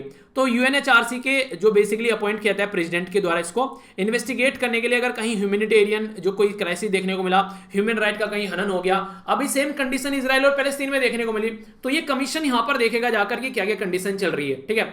एक कमीशन जो होता है कमीशन ऑफ इंक्वायरी जिसको बोलते हैं COI, तो ये हाईएस्ट लेवल ऑफ से एक तरीके से स्क्रूटनी की जाती है, जाकर वहां पर देखा जाता है कि हाँ क्या चीजें चल रही हैं। ऐसी कुछ एक्टिविटी यहां पर की गई थी कई बार जब सिचुएशन देखने को मिली। सीरिया वॉर के बारे में आप लोगों को बताइए, बशर अल असद जो है वहां पर बैठा हुआ है अपने पापा के, उन्हीं कहते हैं पहले पापा ने राज किया बेटा राज कर रहा है, तो बशर अल असद वहां पर बैठा हुआ है इतने लंबे समय से सीरिया के अंदर में। तो आज की डेट में अगर आप लोग देखिए वो अकेला इंसान सब चीजों को टैकल किए हुए है। हेल्प कौन कर रहा है? वो है पुतिन साहब। पुतिन साहब जहां भी उनको दिखते हैं मेरे जैसा कोई जिगर का, उन्हें कहते हैं मेरे जैसा तकड़ा जिगर रखने वाला कोई इंसान है तो पुतिन साहब तुरंत उसकी हेल्प करते हैं। बेलारूस में आप लोगों ने देखा होगा वो अकेला डिक्टेटर बचा हुआ है, पुतिन साहब उसकी हेल्प कर रहे हैं। तो ऐसी कंडीशन यहाँ पर आप लोगों को सीरिया के अंदर देखने को मिल जाएगी। तो यहाँ पर सीरिया के अंदर जब बात की गई चेक करने की, तो वहां पर भी कई सारी टेंशन थी, बहुत सारे लोग भी जान गई थी। तो इजराइल के पार बार बार इजराइल को बोला जाता है इस तरह की चीजें चेक करने के लिए, पर लेकिन इजराइल जो है इसको मना कर देता है बोलकर कि ये हमारे अपोजिट में काम कर रहे हैं, यानी कि एक तरीके से होनी है कि तुम तो हमारे फेवर में काम करोगे ही नहीं, तुम तो भाई साहब उसकी पार्टी के आदमी हो। तो इजराइल ऐसा बोल के सामने हट जाता है। तो ऑर्गेनाइजेशन ऑफ इस्लामिक कोऑपरेशन ने बोला है कि आप लोग मिलकर काम कीजिए और उसके ऊपर सोल्यूशन निकालिए, वरना ये ऐसे ही चलता रहेगा। ऑर्गेनाइजेशन ऑफ इस्लामिक कोऑपरेशन है क्या, समझिए इसको थोड़ा सा। Second largest inter governmental organisation है यूएन के बाद में, यानी कि यूनाइटेड नेशन के बाद में second largest inter governmental organisation, ठीक है। जहां पर आप लोगों को अलग अलग कंट्री जो है एज ए मेंबर आप लोगों को नजर आएंगे। मेंबर जो है 57 है, India is not the member. ये इंटरेस्टिंग है, हमारी कंट्री भी मैक्सिमम आप लोगों को काफी लार्ज स्केल पर हमारी मुस्लिम कम्युनिटी भाई बहन देखने को मिलेंगे, पर लेकिन हम इसका पार्ट नहीं है। तो ये क्या करती है ऑर्गेनाइजेशन, ये रिप्रेजेंट करती है मुस्लिम वर्ल्ड को, यानी कि ये मानते हैं कि हम लोग मुस्लिम वर्ल्ड के रहनुमा हैं, अगर उनको कहीं कोई दिक्कत देखने को मिल रही है तो हम लोग उनकी प्रॉब्लम को आगे बढ़ाएंगे। तो इनके द्वारा ये बोला जाता है, पर हमारी कंट्री इसका पार्ट नहीं है। पर ऐसा नहीं कि हम लोग कभी यहां पर गए नहीं। इंडिया जो है उसको इनवाइट किया गया था गेस्ट ऑफ ऑनर के तौर पर जब 46वां सेशन इसका हुआ था काउंसिल ऑफ फॉरेन मिनिस्टर में 2019 में, और हमारी कंट्री की साइड से किसके द्वारा रिप्रेजेंट किया था आप लोगों को याद होगा। अब वो हमारे बीच में नहीं है, उनका नाम आप लोग बताइए। तो उनके द्वारा काफी एक शानदार स्पीच भी यहाँ पर इसके अंदर दिया गया था। चलिए 2 क्वेश्चन आप लोगों से पूछते हैं यहाँ पर। एक तो उनका नाम बताना है, दूसरा आप लोगों को ये बताना है अगर मुस्लिम पॉपुलेशन के पॉइंट ऑफ व्यू से आप लोग बात करते हैं ऑल ओवर वर्ल्ड में, तो हमारी कंट्री का नंबर हमारी कंट्री कौन से नंबर पर आती है। मैं आप लोगों को गारंटी देता हूं कि यू विल बी सरप्राइज्ड जब आप लोग जाकर इसको सर्च करेंगे। हमारी कंट्री में इतने लार्ज स्केल पर हमारे मुस्लिम भाई बहन है, फिर भी हम लोग इसका पार्ट नहीं है। यानी कि उनको यकीन है कि हाँ वो सही जगह रह रहे हैं, अपने आप को सही से रिप्रेजेंट कर सकते हैं, तो इस तरीके से आप लोग बोल सकते हैं। तो देखिएगा पॉपुलेशन कितनी है हमारी कंट्री में, तो आप लोग अंडरस्टैंड कर पाएंगे, ठीक है। एक तो आप लोगों ने आर्टिकल भी मैंने आप लोगों को शेयर किया था ना कि इजराइल और पैलेस्तीन का सॉल्यूशन भी बताया गया कि अगर इंडिया में जिस तरीके से हम लोग मिलजुल कर रहते हैं सारे, वही सॉल्यूशन क्यों ना पैलेस्तीन और इजराइल फॉलो करें। हमारे यहाँ भी हिंदू है, हमारे यहाँ भी मुस्लिम है, क्रिश्चियन है, सबको तो रहते हैं, मिलकर तो रहते हैं, एंजॉय तो करते हैं लाइफ को, तो वो पैटर्न हम लोग फॉलो करवा सकते हैं अगर चाहे तो इजराइल और पैलेस्तीन भी। पर लेकिन वो चीजें बोलने में थोड़ी आसान लगती है। हमारी कंट्री की नींव है, हमारी कंट्री में जो भी रहते हैं ना, एक तरीके से चाहे हिंदू की बात कर लीजिए चाहे मुस्लिम की बात कर लीजिए, एक पैटर्न आप लोगों को देखने को मिलेगा। जो हमारे पूर्वज थे वो लिबरल सोसाइटी से निकल कर आते थे, वो हमेशा शांति के बारे में बात करते थे। पर लेकिन एक ऐसा इंसान वो धर्म से रिलेटेड ना, अब धर्म से रिलेटेड करके ना देखिए, आप लोग नॉर्मल देखिए किसी इंसान को, अगर वो ऐसा है कि वो लड़ाकों के बीच में रहता है, चाहे वो हिंदू चाहे मुस्लिम हो चाहे सिख हो चाहे ईसाई हो, उसकी टेंडेंसी ऐसी रहेगी, ठीक है। वो हमेशा लड़ने भिड़ने की बात करेगा, मारने काटने की बात करेगा। तो रिलीजन इंसान को नहीं बोलता है कि लड़ो मरो काटो, ये इंसान जिस माहौल में रहता है वो माहौल उसको बताता है कि तुम ऐसी हरकतें करो। तो ये चीजें आप लोग अंडरस्टैंड कर सकते हैं। तो अभी यहां पर बात करें तो रबात जो बेसिकली किंगडम ऑफ मोरक्को, तो यहां पर देखने को मिली थी 1969 में, जब यहां पर ये इस तरीके की ऑर्गेनाइजेशन ये यहां पर क्रिएट की गई। और इसका जो हेडक्वार्टर आप लोगों को सऊदी अरेबिया में, जो जद्दा सऊदी अरेबिया में इसका हेडक्वार्टर आप लोगों को देखने को मिलेगा, ठीक है। तो ये ऑर्गेनाइजेशन के बारे में बेसिक इंफॉर्मेशन है, कई बार क्वेश्चन बन जाते हैं इस तरीके के भी आप लोगों से, क्योंकि यूपीएससी भी कई बार थोड़ा टिल्टेड होता हुआ नजर आता है ऑर्गेनाइजेशन की ओर। तो जहां जहां पर भी मुझे लगता है मैं हमेशा आप लोग को ऑर्गेनाइजेशन के बारे में बताता हूं, तो इसलिए आप लोग भी थोड़ा सा याद रखा कीजिए। और ये फायदा होता है डेली रेगुलर लेक्चर सुनने का, रिपीटेडली रिपीट होती है चीजें, तो थोड़ा सा भी ध्यान से सुनोगे ना यार, एग्जाम में क्वेश्चन को फोड़ कर आओगे। पर थोड़ा सा आप लोग ध्यान रखना है, ठीक है। यूएन ह्यूमन राइट काउंसिल के बारे में अगर मैं आप लोगों से बात करूं तो इंटर गवर्नमेंटल ये बॉडी है, ये ह्यूमन राइट काउंसिल के बारे में बात कर रहा हूं, याद रखिएगा। और इंटरेस्टिंग चीजें आप लोग यहां पर बताता हूं। ह्यूमन राइट काउंसिल इसको बोला गया, पहले इसको यूएन जो United nation commission on human right बोला जाता था। यानी क्या किया इन्होंने, कमीशन को काउंसिल में कन्वर्ट कर दिया। मतलब क्या हो गया, कमीशन जो होता है वो एक अपॉइंटेड बॉडी होता है और काउंसिल जो होता है वो एक इलेक्टेड बॉडी होता है। तो अपॉइंटेड और इलेक्टेड बॉडी में क्या डिफरेंस होगा, अपॉइंटेड बॉडी तो भैया जिसके द्वारा अपॉइंट की जाएगी उसके अंगूठे के नीचे काम करेगी, और काउंसिल क्या होगी, इंडिपेंडेंट बॉडी है, इलेक्शन हो गया है भाई साहब, उनको दबेंगे किससे, तो जो कि सही होगा उसके बारे में बात करेंगे। तो इसलिए काउंसिल बना दिया गया, पहले कमीशन था इसको। तो एक अच्छी बात देखने को मिल रही है। नेक्स्ट अगर बात करें, प्रमोट करते हैं यहाँ पर ह्यूमन राइट जो भी है उसके बारे में बात करते हैं, और यूएन जनरल असेंबली के द्वारा इसको क्रिएट किया गया 2006 में, ठीक है। तो ये बेसिक इंफॉर्मेशन हो गई। और अभी फिलहाल म्यांमार में जब बातें चल रही हैं, हा हुल्ला चल रहा है, चाइना में जिंगजियान वाला रीजन में दुनियादारी चली हुई है, ठीक है। तो जहां जहां पर भी ऐसी हरकतें देखने को मिलती हैं, ये ऑर्गेनाइजेशन तुरंत न्यूज में आ जाती है। तो इसके ऑर्गेनाइजेशन का जो उन्हें कहते हैं कि इसका क्या है बेसिकली आगे पीछे इस ऑर्गेनाइजेशन के, तो आप लोगों को पता होना चाहिए कौन इसके पापा है, कौन मम्मी है, कहां पर ये रहते हैं। तो ये सारी बातें मैंने आप लोगों को बता दी, ठीक है। कंफ्यूज आना मत, अब आगे चलते हैं। नेशनल न्यूज के बारे में बात करते हैं, और ये भी एक प्यारी न्यूज आप लोग बोल सकते हैं। सिटीजनशिप एप्लीकेशन के बारे में बात की जा रही है। तो यहां पर हमारी कंट्री में जो बाहर के लोग आकर रह रहे हैं, खासकर उस कंट्री में अगर वो माइनॉरिटी है, मान लीजिए अफगानिस्तान से कोई आ रहा है और वहां पर वो माइनॉरिटी है, यानी कि सिख है, यहाँ पर क्रिश्चियन है या फिर कोई दूसरी कम्युनिटी है, क्योंकि वो जो कंट्री है वहां पर काफी लार्ज स्केल पर मुस्लिम कम्युनिटी मेजोरिटी में है। तो कई बार ऐसा देखने को मिलता है इन कंट्री में जो नॉर्मल तरीके की सिचुएशन रहती है, वो वहां पर माइनॉरिटी के ऊपर काफी ज्यादा अत्याचार होते हुए आप लोग को नजर आते हैं। तो हमारी कंट्री में पहले से अगर आप लोग देखिए, पुराने टाइम से तिब्बत के टाइम की बात कर लीजिए, 1971 की वॉर के बारे में बात कर लीजिए, या फिर बुद्धिस्ट टाइम पर आप लोग बात कर लीजिए, हमारी कंट्री हमेशा से लोगों को गले लगाती हुई आई है। तो अभी आप लोग को देखने को मिलेगा उसी पैटर्न को फॉलो करते हुए बाहर के लोगों को हम लोगों ने सिटीजनशिप देना अलाउ कर दिया है। पर लेकिन थोड़ा सा क्रिटिसिज्म ये हो रहा है कि पर्टिकुलर कम्युनिटी की क्यों को, सबको दो ना, अगर किसी के ऊपर भी अत्याचार हो रहे हैं, ऐसा तो है नहीं कि वहां पर वो दूसरे लोगों के ऊपर अत्याचार नहीं कर रहे हैं। तो उसके बारे में भी कई बार यहाँ पर इसका क्रिटिसिज्म होता है। पर लेकिन चलिए वो तो बात की बात है, फिलहाल जो यहाँ पर अभी न्यूज है उसके बारे में हम लोग समझ लेते हैं। अगर आप लोगों ने जो सिटीजनशिप वाला अगर लेक्चर आप लोगों ने देखा होगा, मैंने आप लोगों से डिस्कस किया था, तो आप लोग उसको सही से समझ पाएंगे। पॉलिटी के अंदर पूरा एक चैप्टर है, ठीक है, उसके बारे में देखिए, जहां पर भी आप लोग को कोई कंफ्यूजन आता है ना पॉलिटी के अंदर, ठीक है, तो उसको आप लोग टाइप कीजिए और जाकर उसको सर्च कर लीजिए और पॉलिटी का लेक्चर देख लीजिए, क्योंकि ये वो सारी चीजें जो आप लोग का स्टैटिक पोर्शन भी साइड में आप लोग की कवर कराती हुई चलती रहेंगी, ठीक है।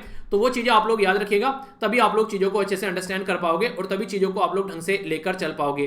तो इसलिए रिविजन करते रहिए बैकग्राउंड में जाकर, अगर आप लोग को चीज़ें जो है एग्जाम में अच्छे से परफॉर्म करने हैं और अच्छे मार्क्स आप लोग को लेकर आने हैं। ठीक है, तो यहां पर आप लोग जब देखेंगे सिटीजनशिप के बारे में हमारे संविधान के अंदर, तो संविधान के अंदर आप लोग को कौन सा आर्टिकल है, कौन सा पार्ट है, उसके बारे में पता है? चलिए थोड़ा सा आप लोग को बता देता हूं। जिस तरीके से मैं आप लोगों को हमेशा फंडामेंटल राइट के बारे में या डीपीएसपी के बारे में बताता हूं, तो ये चीजें आप लोगों को याद हो जाती हैं। तो जहां जहां पर भी मुझे मौका मिलता है मैं हमेशा इन चीजों को इसीलिए रिवाइज कराता रहता हूं। अभी इसी तरीके से सिटीजनशिप के बारे में बात करेंगे। जैसे आप लोगों को देखने को मिलता है फंडामेंटल राइट आर्टिकल 12 से लेकर आर्टिकल 35 तक देखने को मिलते हैं, मैंने आप लोगों से कई बार डिस्कस किया।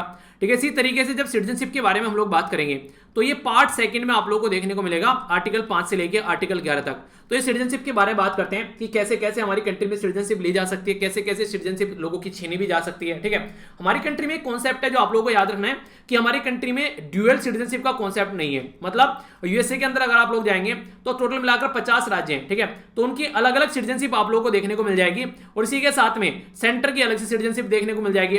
पर हमारी कंट्री में ऐसा कोई प्रोविजन नहीं है। हालांकि ये चीज अब तक थी जम्मू एंड कश्मीर वाले एरिया में, अब वो भी खत्म हो गई है। तो पूरी कंट्री एक यूनाइटेड कंट्री है हमारी। तो ये एक पैटर्न आप लोग याद रखिएगा। अब थोड़ा सा अंडरस्टैंड करते हैं क्या क्या चीजें हैं। यहाँ पर सेंट्रल गवर्नमेंट के द्वारा एक नोटिफिकेशन इशू किया गया ताकि जो सिटीजनशिप एप्लीकेशन है उनको देखा जा सके, जो हमारी कंट्री में अलग अलग एरिया से ये जो एप्लीकेशन निकल कर आ रहे हैं। तो 5 राज्यों को यहाँ पर ऑथोरिटी के तौर पर यहाँ पर ये प्रोवाइड कराया गया है। राज्य कौन से हैं? गुजरात, छत्तीसगढ़, राजस्थान, हरियाणा और पंजाब। तो यहाँ पर इनको पावर की गई है 13 डिस्ट्रिक्ट को, ताकि यहाँ पर जो भी लोग हैं उनको यहाँ पर सिटीजनशिप प्रोवाइड कराया जा सके। 4 डिस्ट्रिक्ट तो गुजरात के हैं, आप लोग देखते हैं, रटने नहीं है, बस थोड़ा सा आइडिया रखिएगा, राज्य जरूर याद रखिएगा। 2 डिस्ट्रिक्ट छत्तीसगढ़ के हैं, 5 डिस्ट्रिक्ट राजस्थान के हैं। राजस्थान के 5 डिस्ट्रिक्ट क्यों है? क्योंकि आप लोग जब मैप में जाएंगे तो मैक्सिमम एरिया आप लोगों को ये देखने को मिलेगा जो यहाँ पर टच कर रहा है इसके किसके साथ में। आप लोगों को मैप 1 मिनट दिखा दो तभी आप लोग अंडरस्टैंड कर पाएंगे। ठीक है, ये आप लोग देखिए पाकिस्तान के साथ में सबसे ज्यादा कौन टच कर रहा है? तो राजस्थान सबसे ज्यादा बड़ा एरिया टच कर रहा है। ठीक है, गुजरात आप लोगों को देखने को मिलेगा इसके कंपेयर में काफी कम है, पंजाब आप लोग यहाँ पर देख सकते हैं। ठीक है, तो इसलिए यहाँ पर ये जो राज्य है वो वही है मैक्सिमम जो पाकिस्तान की बाउंड्री के आसपास आप लोगों को नजर आएंगे। तो ये वो वाले राज्य हैं। ठीक है, तो कंफ्यूजन में ज्यादा नहीं आना है। ठीक है, नॉर्मली यहाँ पर गुजरात हो गया, राजस्थान हो गया, हरियाणा हो गया, पंजाब हो गया और एक थोड़ा डिफरेंट हो गया, ये हो गया छत्तीसगढ़। ठीक है, तो ये बस आप लोग को याद रखना है। तो यहां पर सिटीजनशिप देने की बात की है 5 राज्य के अंदर में। तो ऑर्डर जो इशू किया गया है, तो सिटीजनशिप एक्ट 1955 है हमारी कंट्री में, जिसके बेस पर यहां पर ऑर्डर इशू किया गया है कि हाँ इन लोगों को यहां पर सिटीजनशिप देनी है। ये अभी न्यूज में भी था। अगर आप लोग आगे चलकर डीएम बनते हैं तो ये काफी अच्छा है। आप लोग यहां पर इसको देख सकते हैं कि आप लोग के हाथ में पावर आएगी कि किसी को सिटीजनशिप तक आप लोग दे सकते हैं अगर सेंट्रल गवर्नमेंट आप लोगों को परमिट करती है। तो सिटीजनशिप रूल 2009 के हिसाब से काम करेंगे।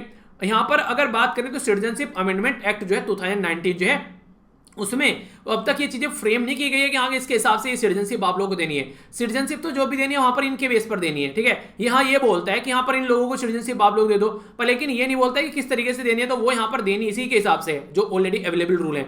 सेंट्रल गवर्नमेंट डायरेक्ट कर सकता है पावर एक इसको कलेक्टर यानी कि डिस्ट्रिक्ट मजिस्ट्रेट को कि वो यहाँ पर एप्लीकेशन जो भी है उनका जुडिक्शन को देखे किस तरीके से क्या क्या चीजें और उसके बेस पर चीजों को आगे लेकर चले। तो ऐसा भी पैटर्न आप लोग यहाँ पर देखते हैं। होम सेक्रेटरी जो पंजाब और हरियाणा है उनको भी यहाँ पर ये पावर दी जा सकती है। ठीक है, इसी के तरीके से सेक्शन 16 जो है 1955 का, ठीक है, तो यहां पर ये सिटीजनशिप के लिए यहां पर ये काफी बड़ा रोल प्ले करता है। ठीक है, ऑथोरिटी रहते हैं यहां पर जो भी यहां पर इस चीजों को लेकर चलते हैं। एक्सटेंड की जा ये जो यहां पर एक्सटेंडेड जो पावर है यहां पर ये बेसिकली पाकिस्तान, अफगानिस्तान और बांग्लादेश, अगर यहां से कोई माइनॉरिटी कम्युनिटी आती है तो उसके बारे में यहां पर बात की जाती है, जिसको आप लोग अंडरस्टैंड कर सकते हैं।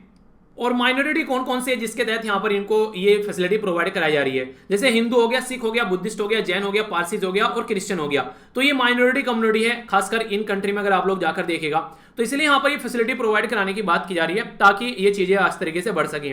2018 में गवर्नमेंट के द्वारा सिमिलर पावर ग्रांट की गई थी जो कलेक्टर और होम सेक्रेटरीज हैं। ये याद रखिएगा, क्वेश्चन बन जाएगा एग्जाम में, कंफ्यूज याद देगा आप लोगों को जरा सी देर में। ठीक है, कि ये पावर कहां से निकल कर आ रही है। ओके, तो यहां पर जो ये पावर दे दी जा रही है यहां पर इस तरीके से, तो ये सेंट्रल गवर्नमेंट के द्वारा यहां पर ये पावर एक्सटेंड की जा रही है। सेक्शन 16 जो है ये सिटीजनशिप एक्ट 1955 का। ठीक है, तो ये याद रखना। आगे बात करें यहां पर और भी कुछ बातें हैं यहां पर, जैसे कि एक्सेप्शन है यहां पर सेक्शन 10 और सेक्शन 18 में। ठीक है, सर्टिफिकेशन जो है registration to be grant to person ये रजिस्टर अगर किया जाएगा। ठीक है, तो इसी के साथ में सेक्शन 18 के तहत जो सर्टिफिकेशन नेचुरलाइजेशन है ये सेंट्रल गवर्नमेंट के हाथ में ही जाएगी। देख कई तरीके के लोग होते हैं, कोई कैसे रहकर सिटीजनशिप ले रहा है, कोई कैसे ले रहा है, तो यहाँ पर अलग अलग प्रोविजन है। ये सारे प्रोविजन अगर अंडरस्टैंड करना चाहते हैं तो सिटीजनशिप वाला लेक्चर आप लोग देख लेना, माइंड के सारे कंफ्यूजन जो है वो आप लोग के दूर हो जाएंगे। ठीक है, तो बाकी अब आगे बढ़ते हैं। तो यहाँ पर इसके बारे में यही न्यूज़ थी। आगे आइए अब आप लोगों को सूर्य महाराज के दर्शन कराते हैं। अगर आसपास आप लोग देखें तो एक सर्किल बना हुआ है और हल्की हल्की सी रेडिश जो आप लोगों को यहाँ पर ये चीजें देखने को मिलेगी। इसके चारों ओर अगर आप लोग नजर डालेंगे, आप लोगों को अगर बोलूं कि रेड लाइट पर जैसे आप लोग जाते हैं, जैसे मान लीजिए रेड लाइट पर मतलब जब आप लोग रोड पर जाते हैं तो रेड लाइट जब आप लोगों को देखने को मिलती है सब रुक जाते हैं, ठीक है। तो यहाँ पर ये क्या होता है, बेसिकली रेड लाइट ही क्यों यूज की जाती है वहां पर, क्योंकि रेड लाइट जो है ना वो एक तरीके से, इसके जब कलर के बारे में आप लोग बात करिएगा तो ये रिफ्लेक्शन जो है उसका लाइट का वो मिनिमम आप लोगों को देखने को मिलता है, ठीक है। तो इसका मतलब ये होता है कि दूर से भी उसको इंसान देख सकता है। अगर किसी को कम दिखाई दे रहा है, कोई दिक्कत है, कोई मेरे जैसा है, कोई चश्मा लगा रहा है, ठीक है, तो उस इंसान को यहाँ पर आराम से वो रेड लाइट दिख जाएगी, तो वो अपनी गाड़ी चला रहा है तो उसको रोक लेगा, ठीक है। तो इस तरीके से आप लोग अंडरस्टैंड कर सकते हैं। तो यहाँ पर उसी के बारे में बात की जा रही है। अभी रिसेंटली बेंगलुरु के अंदर ये एक फिनोमिनन देखने को मिला जिसको 22 डिग्री सर्कुलर हेलो का नाम दिया गया, ठीक है। तो ये सर्कुलर हेलो जो देखने को मिला, ये यहाँ पर जो ऑब्जर्व किया गया तो ये बोला गया कि ये है क्या ये ऐसा कुछ पहली बार देखने को मिल रहा है। तो ये यहाँ पर इंद्रधनुष नुमा आप लोगों को एक वलयाकार ऐसा एक आकार आप लोगों को यहाँ पर देखने को मिला, जो कि यहाँ पर नॉर्मली देखते हैं मार्केट बोल रहा था जैसे आप लोग आसमान में जैसे इंद्रधनुष मिल जाता है आप लोग ऐसे मार्केट में मार्केट से इंद्रधनुष खरीद लो आप लोग पहले, ठीक है। मतलब कि जैसे कई बार सतरंगी टाइप की चीजें लेकर आते हैं घर को सजाने के लिए मार्केट से आप लोग, ठीक है। तो उसी तरीका पैटर्न आप लोगों को इंद्रधनुष देखने को मिलता है आसमान के अंदर में। ये मैक्सिमम जब बारिश होती है उसके बाद में आप लोगों को पैटर्न देखने को मिलेगा। आखिर ये उस टाइम पर ही क्यों होता है, तो इसके पीछे है एक तरीके का बादल जो आप लोगों ने ज्योग्राफी में एनसीईआरटी में पढ़ा होगा, ठीक है।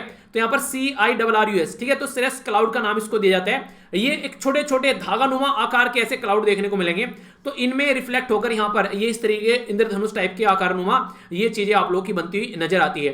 तो सन की जो रोशनी पड़ती है जब इनसे और फिर वो रिफ्लेक्ट होती है, फिर रिफ्लेक्ट होती है, तो तब जाकर यहाँ पर हेक्सागोनल ये आइस जो क्रिस्टल होते हैं उस पे ये प्रेजेंट करती है। तो इस तरीके का आर्कनुमा आप लोगों को देखने को मिलेगा।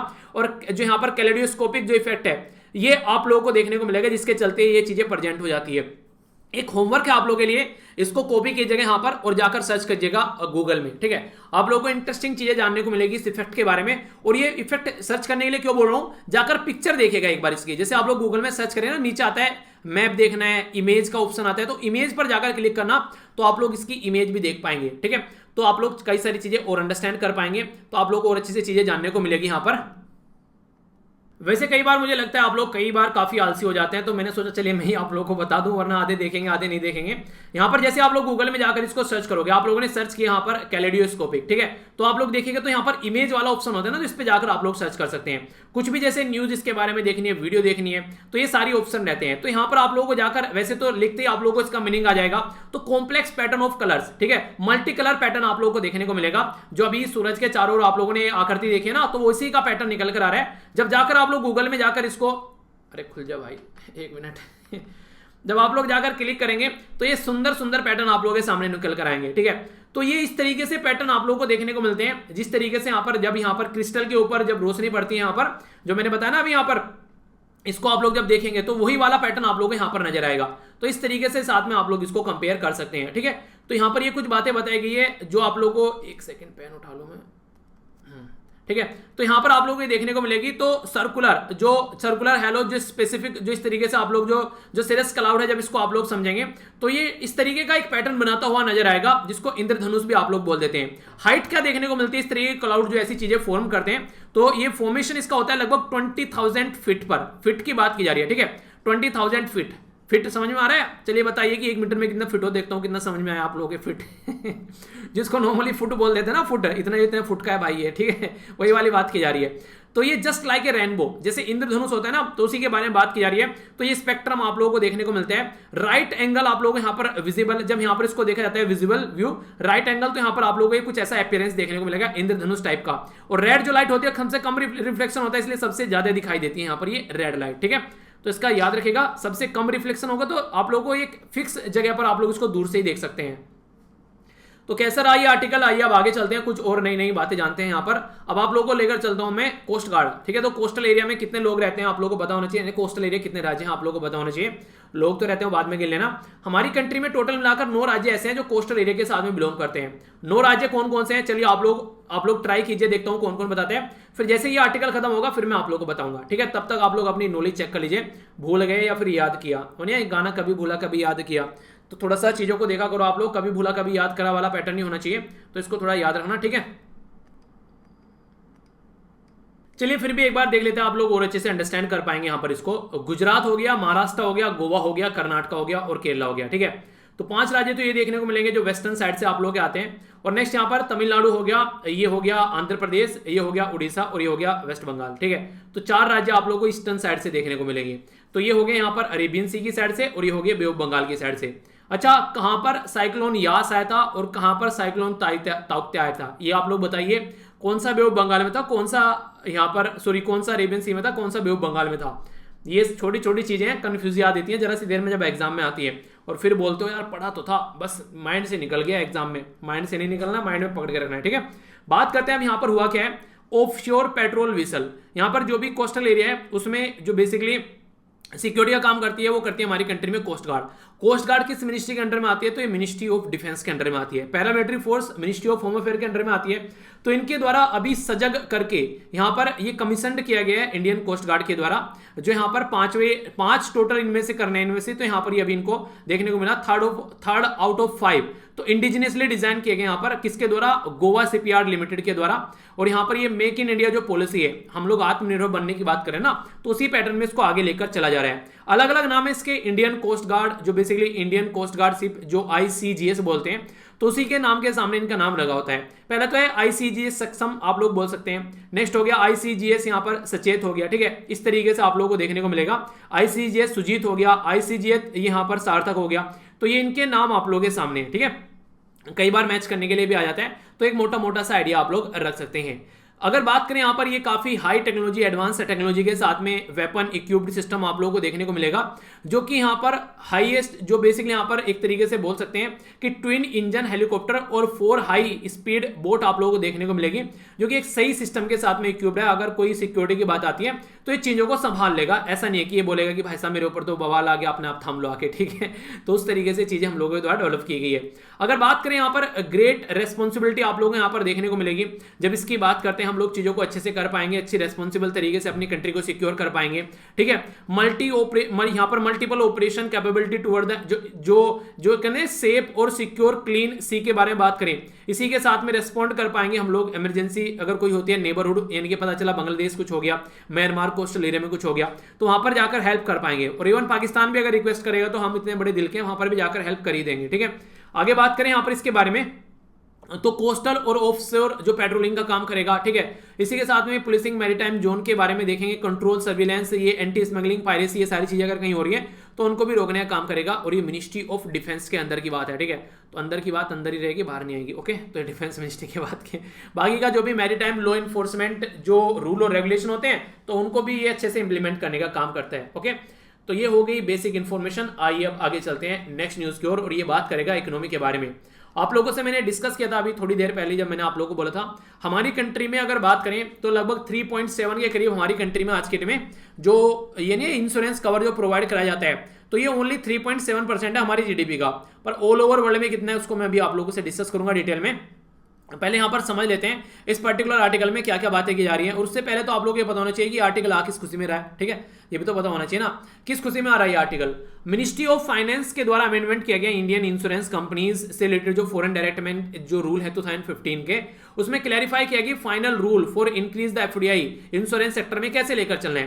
पहले हमारी कंट्री में इंश्योरेंस सेक्टर में जो एफडीआई हुआ करती थी वो 49% हुआ करती थी। 49% मतलब कितना भी क्यों ना सामने वाला कुछ जद्दोजहद कर ले, पर लेकिन वो फुल पावर उसके हाथ में नहीं आएगी, क्योंकि अगर किसी के हाथ में 51% अगर शेयर आ गए तो तब उसके हाथ में फुल पावर आती है। तो हम लोग 49% के करीब उसको प्रोवाइड करा रहे थे। 74% अभी यहां पर इसको इंक्रीज कर दिया गया।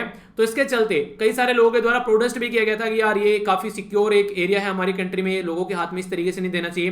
पता चला कल को यहाँ पर दूसरी कोई ऐसी कंपनी आकर यहाँ पर काम कर रही है जो हमारे फेवर में ना रहे, उनके हाथ में पावर चली जाए। तो कई सारी आनंद फानन की बातें यहाँ पर निकलकर सामने आई थी। तो इंश्योरेंस अमेंडमेंट बिल 2021 लाया गया, तो इस एफडीआई को इंक्रीज करने के लिए 49 से 74 तक का।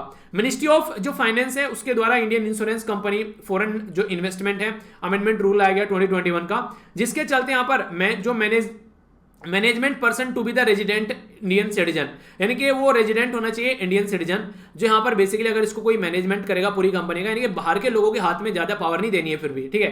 तो पावर किस तरीके से जानी है, अगर कोई इन्वेस्टमेंट करेगा तो दो तरीके से होते हैं, तो या डायरेक्ट होता है, दूसरा इनडायरेक्ट होता है। डायरेक्ट इन्वेस्टमेंट तो फॉरेनर जो रहेगा, ठीक है, उसको फॉरेन डायरेक्ट इन्वेस्टमेंट बोलेंगे। इनडायरेक्ट इन्वेस्टमेंट क्या होता है, अगर इन्वेस्टमेंट किया जाता है बाई इंडियन कंपनी, ठीक है, जो ओन कंट्रोल की जाती है किसी फॉरेनर के द्वारा, तो यहां पर अनदर इंडियन एंटिटी, ठीक है, तो हमारी किसी इंडिया की एंटिटी में ही कोई इंडियन कंपनी जो कि किसी और के द्वारा ओन की जा रही है वो आकर इन्वेस्टमेंट करें, तो ये इनडायरेक्ट वे का इन्वेस्टमेंट हो गया, ठीक है। यानी कि एक तो हो गया सीधा सीधा नाक पकड़ लो, एक हो गया घुमा के लाओ सर के पीछे से और तब अपना नाक पकड़ लो, तो वो वाली बात है इनडायरेक्ट इन्वेस्टमेंट की, ठीक है। यहां पर अभी इंक्रीज किया जाएगा 74%, तो आखिर ऐसा क्यों कर रही है गवर्नमेंट, क्या गवर्नमेंट को समझ में नहीं आ रहा है, इससे कुछ गड़बड़ हो सकती है, तो गड़बड़ कम फायदे ज्यादा हो सकते हैं अकॉर्डिंग टू गवर्नमेंट अगर माने। इनके द्वारा बोला गया है कि हमारी कंट्री में जो चीजें हैं वो अच्छे लेवल पर बढ़ पाएंगी, ग्लोबल प्रैक्टिस हमारी कंट्री में आएगी, जिस तरीके से ऑल ओवर वर्ल्ड में अगर कहीं पर भी आप लोग जाते हैं इंश्योरेंस को काफी ज्यादा प्रेफरेंस दिया जाता है, तो आउट ऑफ पॉकेट एक्सपेंडिचर जो है, यानी कि लोगों का जो जेब से खर्च है वो काफी कम हो जाता है, पहली बात। दूसरी बात यहां पर ये जो इंश्योरेंस की जो कॉस्ट अभी काफी ज्यादा पे करनी पड़ती है वो कम हो जाएगी। इंडियन प्रमोटर को भी काफी ज्यादा फायदा देखने को मिलेगा, बेनिफिट होगा। स्मॉल इंडियन जो प्लेयर है यहाँ पर अगर बात करें इंश्योरेंस जो प्लेयर है तो उसको भी काफी फायदा होगा, स्पॉन्सरशिप उसको मिलना स्टार्ट हो जाएगी कि हाँ उसके भी हाथ में काम कर रहे हैं। स्ट्रेंथ करेगा और इंक्रीज करेगा कंपटीशन कंट्री के अंदर, सब अच्छे लेवल पर अच्छे रेट प्रोवाइड कराएंगे, ऐसा नहीं कि मनमानी करेगी, ठीक है। एक्सपेंड करेगा प्रेजेंस अक्रॉस द इंडिया, ठीक है, जिससे कि लोवेस्ट जो इंश्योरेंस पेनिट्रेशन वाला एरिया है वहां पर भी अच्छे से इंश्योरेंस पहुंच सके। तो कहने का मतलब यह कि इंश्योरेंस का जो लेवल है हमारी कंट्री में वो काफी लार्ज स्केल पर लोगों के लिए आप लोगों को बढ़ता हुआ नजर आएगा। अब कुछ काम की बातें और आप लोगों को एक्स्ट्रा बता देता हूं। हमारी कंट्री में 3.7% आज के डेट में जीडीपी का इंश्योरेंस कवर आप लोगों को देखने को मिलेगा, जबकि अगर वर्ल्ड यानी कि ग्लोबल को जो एवरेज है वो 6.31% आप लोगों को देखने को मिलेगा ग्लोबल में, यानी कि अभी हम लोग आधे में चल रहे हैं, अभी बहुत आगे हम लोग को जाना है अगर इसको हम लोग को सही लेवल पर लेकर जाना है अपनी जीडीपी के कंपेयर में, ठीक है। तो इंश्योरेंस सेक्टर जो है वो काफी स्लो तरीके से हमारी कंट्री में चल रहा है अभी फिलहाल के टाइम पर, तो इसको बढ़ाना है हम लोग को, तो उसी के चलते ये अभी कई सारे पैटर्न इनके द्वारा यहाँ पर आगे लाए गए हैं। एक और प्यारी सी बात जो आप लोगों में पढ़ा चुका हूं, रिवीजन आप लोगों का हो जाएगा, अगर आप लोग लेक्चर कंटिन्यू सुन रहे तो आप लोगों को पता होगा उसके बारे में। मॉडल इंश्योरेंस विलेज के बारे में मैंने आप लोगों से डिस्कस किया था, यानी कि गांव वाले एरिया में कैसे हम लोग, रूरल इंडिया में कैसे हम लोग इंश्योरेंस पेनिट्रेट कर सकते हैं, यानी कि गांव वाले एरिया में कैसे कोस्ट इफेक्टिव सब्सिडाइज रेट पर हम लोग इंश्योरेंस प्रोवाइड करा सकते हैं, तो उसके बारे में बात की गई है। तो insurance regulatory and development authority of India, जिसको IRDAI आप लोग बोलते हैं, उसके द्वारा यहां पर जब काम किया जाता है तो वो फील्ड आप लोग याद रखिएगा, ठीक है। तो ये इस पर्टिकुलर एरिया को टैकल करती है, इसको रेगुलेट करने का काम करती है ये, ठीक है। जैसे सिक्योरिटी मार्केट है ना, स्टॉक एक्सचेंज वाला, तो सिक्योरिटी बोर्ड ऑफ इंडिया काम करती है, सेबी बोलते हैं। तो इसी तरीके से IRDAI काम करती है यहाँ पर इंश्योरेंस को रेगुलेट करने का। तो ये होलसेल बॉडी हो जाती है हमारी कंट्री में इस फील्ड को रेगुलेट करने के लिए। तो कंफ्यूज आना नहीं है, अगर एग्जाम में क्वेश्चन पूछ जाए इधर उधर थोड़ी स्टेटमेंट कर दो, ठीक है। आइए बात करते हैं हेल्थ सेक्टर के बारे में। हेल्थ एक ऐसा टॉपिक है जो काफी इंपॉर्टेंट है और ये मेरे दिल के काफी करीब रहता है, इसलिए क्योंकि हम लोग चाहते हैं कि हेल्थ जो है वो सबकी अच्छी रहे, ठीक है। तो हेल्थ है तो वेल्थ है, हेल्थ इज वेल्थ। हेल्थ जिसके पास में वो समझो कि दुनिया का सबसे अमीर आदमी है, हष्ट-पुष्ट इंसान है, बिल्कुल शानदार तरीके से बॉडी फिट है, तो वो एक सही तरीके से अपनी जिंदगी को एंजॉय कर रहा है, ठीक है। तो इस तरीके से मुझे हेल्थ जो है वो दिल के काफी करीब रहता है। World neglected tropical disease, neglected का मतलब जिसके ऊपर कोई ध्यान न दे। जब तक आप लोगों की जॉब नहीं लगी तब तक कोई ध्यान नहीं देगा, जिस दिन जॉब लग जाएगी उस दिन उससे ही आप लोग पीछे पड़ जाएंगे शादी के। और अभी बहुत सारे ऐसे भी आज के दिन में कई सारे ऐसे मेल आ रहे हैं, लोग बिना जॉब लगे भी शादी के लिए पीछे पड़े हुए हैं, खासकर लड़कियों के बारे में बात की जाए तो यहाँ भी एग्जाम भी नहीं आ रहा है, तो कई सारे ऐसी कंडीशन भी देखने को मिलती है। तो यार पेरेंट्स को ना थोड़ा सा समझना चाहिए यहाँ पर, खासकर अगर देखा जाए, देखिए अगर लड़की अगर कोई पढ़ना चाह रही है, अगर अपनी लाइफ में कुछ अच्छा करना चाह रही है, तो उस टाइम पर थोड़ा सा उसको सपोर्ट किया जाए, वरना शादी के बाद में तो लाइफ जो है वो लिमिटेड हो ही जानी है, ठीक है। उसके बाद में पता चला शादी हो गई, फिर बच्चे वगैरह हो गए, बस वहीं पर ही फिर घूमकर इंसान रह जाता है, तो कभी भी वो अपनी एस्पायरेशन जो है उसको कंप्लीट नहीं कर पाएगी। पर लेकिन अगर अपने पैरों पर खड़ी हो जाएगी कल को, तो कोई भी दिक्कत होगी तो वो आपको आकर नहीं बोलेगी, अपने आप उसका सोल्यूशन निकाल लेगी। तो इसलिए जरूरी है थोड़ा सा सपोर्ट करने के लिए। पर लेकिन रियलिटी में माँ बाप की भी गलती नहीं है, सोसाइटी में इस तरीके की में हम लोग रहते हैं, पैट्रियार्कल सोसाइटी है, ताने सुनने को मिलने लगते हैं कि हाँ लड़की को घर पर बैठा हुआ है, अब तक लड़की की शादी नहीं की, वो सब चीजें। पर उससे थोड़ा सा तो ऊपर उठना पड़ेगा यार, ठीक है। फोगाट फैमिली का उदाहरण लेकर चला जाए, महावीर फोगाट साहब, उनको भी दुनिया ने ताने दिए थे, पर लेकिन उन्होंने बोला अपनी बेटी को इस काबिल बनाना है ताकि मेरी बेटी को देखने कोई ना आए, मेरी बेटी खुद देखने जाए लड़के को, ठीक है। तो वो वाली चीज अगर हो तो ज्यादा बेटर रहेगा। आगे बात करें 74% नहीं, 74th वर्ल्ड हेल्थ असेंबली के द्वारा डिक्लेयर किया गया अभी 30 जनवरी को यानी कि 30 जनवरी को यहां पर world neglected tropical disease day. मतलब क्या है, यानी कि जो ट्रॉपिक एरिया होता है, ट्रॉपिक एरिया क्या होता है, जैसे आप लोग पृथ्वी के ऊपर जाएंगे तो आप लोगों को देखने को मिलेगा कि ये हो गया ट्रॉपिक ऑफ कैंसर, ये हो गया ट्रॉपिक ऑफ कैप्रिकॉर्न और इसके बीच में हो गया इक्वेटर। तो इसके बीच वाला जो एरिया है यहाँ पर नॉर्मली, या इसके आसपास वाला जो एरिया है यहाँ पर ट्रॉपिक्स के आसपास वाला एरिया, तो ट्रॉपिकल एरिया इसको बोल देते हैं। तो यहाँ पर कई सारी ऐसी बीमारियां जिनको नेग्लेक्ट किया जाता है, जैसे कि अपनी कंट्री में अगर मैं आप लोगों से बात करूं, यहां पर सांप का काटना एक बड़ा ही फ्रीक्वेंट फिनोमिनन आप लोगों को देखने को मिलेगा, पर लेकिन उसको ज्यादा फोकस दिया नहीं जाता है। रेबीज हो गया, डेंगू हो गया, चिकनगुनिया हो गया, ये ट्रॉपिकल नेग्लेक्टेड डिजीज की कैटेगरी में आती है। लेप्रोसी हो गया, जो महात्मा गांधी जी के द्वारा बहुत बड़ा रोल प्ले किया गया था जिसके लिए, ठीक है। ये सारी बीमारी हम लोग ढंग से डिस्कस कर नहीं चलते हैं, सोचते हैं हाँ ठीक है यार चलती रहेंगी चीजें, ठीक है। तो वही चीजें हैं। तो यहां पर अगर प्रपोजल के बारे में बात की जाए तो बात की जाती है यूनाइटेड अरब एमिरेट्स के द्वारा ये प्रपोजल दिया गया और फर्स्ट वर्ल्ड जो neglected tropical disease day celebrate किया गया, ये इनफॉर्मली का मतलब क्या होता है, जब किसी के साथ में जाकर आप लोग मजे मजे मिलाते हैं, दोस्तों के साथ में इनफॉर्मल मिलते हैं, ऑफिस में जाएंगे तो फॉर्मल तरीके से जाएंगे, तो ये इनफॉर्मली सेलिब्रेट किया गया क्योंकि यहां पर इसके द्वारा नहीं बताया गया, ठीक है। अभी यहां पर इसके द्वारा एक्सेप्ट कर लिया तो फॉर्मल डे हो जाएगा। नेग्लेक्टेड ट्रॉपिकल डिजीज जो डे है यहां पर, ये बेसिकली नेग्लेक्टेड ट्रॉपिकल जो डिजीज है ये यहां पर आप लोगों को देखने को मिलेगी, इनके बारे में अवेयरनेस ही फैलाई जाती है। तो एशिया, अफ्रीका और अमेरिका, ठीक है, तो इनके अंदर खासकर अगर आप लोग देखें जो मार्जिनलाइज कम्युनिटी है उनको ये प्रॉब्लम फेस करनी पड़ती है, और पैथोजन जैसे वायरस, बैक्टीरिया, प्रोटोजोआ या पैरासाइट, इनकी वजह से ये फैलती हुई नजर आती है। तो इसका सॉल्यूशन निकालना है और इसी के बारे में यहां पर इस पर्टिकुलर डे के बारे में बात की जा रही है। कुछ और छोटी छोटी मगर मोटी बातें अगर मैं आप लोगों को यहां पर बताऊं तो यहां पर देखने को मिलेगा, जैसे स्नेक बाइट के बारे में बात की, ये वो बीमारी है जिनको प्रिवेंट किया जा सकता है, यानी कि ये प्रिवेंटेबल डिजीज है, ऐसा नहीं है कि यहां पर बॉडी में घुस गई और हटेगी नहीं है। तो ये वाली चीजें हैं, तो इनको ध्यान देना पड़ेगा। नॉर्मली रिसर्च एंड जो ट्रीटमेंट हम लोग करते हैं, जैसे ट्यूबरकुलोसिस हो गया, HIV हो गया, उनके ऊपर तो पूरा फोकस देते हैं, स्नेक बाइट के ऊपर कोई फोकस नहीं देता। तो कई सारी ट्रॉपिकल डिजीज पास्ट में हम लोगों ने खत्म भी की है। अभी लंदन डिक्लेरेशन हुआ था जब यहां पर 2012 में 30 जनवरी को, तो रिकॉग्नाइज किया गया था कि ग्लोबल बर्डन क्या है यहां पर इस तरीके की जो डिजीज का, तो यानी कि उनको भी काउंट कर चलना चाहिए, इग्नोर नहीं करना चाहिए। ये बीमारी भी खतरनाक बीमारियां हैं, ठीक है। तो कैसा रहा आज का लेक्चर, अच्छा लगा, मजा आया कि नहीं आया? वही राहुल गांधी जी वाला डायलॉग, ये अगर मजा आए तो ये मजा मैं सबको देना चाहता हूं, तो इसलिए ये जो वीडियो है आप लोग सबके साथ में शेयर करना, ठीक है, ताकि ये मजा जो है वो सबको मिल सके। यानी कि अगर आप लोगों ने लगता है ये वीडियो आप लोगों को फायदा पहुंचा रही है और आप लोगों को अवेयरनेस के पॉइंट ऑफ से लगता है किसी के साथ में शेयर करनी चाहिए, तो शेयर करते हुए झिझकिएगा मत, क्योंकि उस इंसान को कुछ ना कुछ नया जानने को जरूर मिलेगा। और आप लोगों के आसपास का जो माहौल है वो अच्छा रखना आप लोगों की रेस्पॉन्सिबिलिटी है। वर्ल्ड बाइसिकल डे के बारे में जाना, इंपोर्टेंट शॉर्ट न्यूज देखी। पहले हम लोगों ने यहां पर देखा कि अब आप लोग अपना जो पेटीएम या ये सारे जो कार्ड हैं, मेट्रो कार्ड भी आप लोग एज एटीएम की तरीके से यूज कर पाएंगे। एक फूल के बारे में जाना जो देखने में सुंदर पर लेकिन अलग तरीके का है थोड़ा। अब आप लोगों को ध्यान रखना है, बीमारी को ध्यान में रखते हुए वो सारी चीजें देखी। क्या है म्यूकोरमाइकोसिस, उसके बारे में हम लोगों ने जाना, वो चीजें हम लोगों ने देखी। इंटरनेशनल में हम लोगों ने समझा इजराइल पैलेस्टीन के बारे में यहाँ पर समझा। नेशनल न्यूज में हम लोगों ने सिटीजनशिप एप्लीकेशन के बारे में चीजें जानी। स्टेट न्यूज में हम लोगों ने यहाँ पर एक इफेक्ट देखा, उसके बारे में कई सारी इंटरेस्टिंग चीजें जानी। डिफेंस के बारे में बात करें तो यहाँ पर ऑफशोर जो पेट्रोल विसल, इसके बारे में हम लोगों को चीजें जानने को मिली। इकोनॉमी के अंदर बात करें तो हम लोगों ने इंश्योरेंस सेक्टर के बारे में जाना। इसी के साथ में हेल्थ के बारे में बात करें तो नेग्लेक्टेड ट्रॉपिकल डिजीज के बारे में हम लोगों ने जाना। तो ये कई सारी चीजें आप लोगों को यहाँ पर देखने को मिली। अब ये क्वेश्चन है आप लोगों के सामने, इनको अच्छे से आप लोग अटेम्प्ट कीजिए, जो मैंने आप लोगों से स्टार्टिंग में भी पूछे थे। आंसर इनका दीजिए वीडियो को पॉज कर एक बार, ठीक है। तब तक हम लोग आगे चलते हैं, यहाँ पर बात करते हैं किसके बारे में।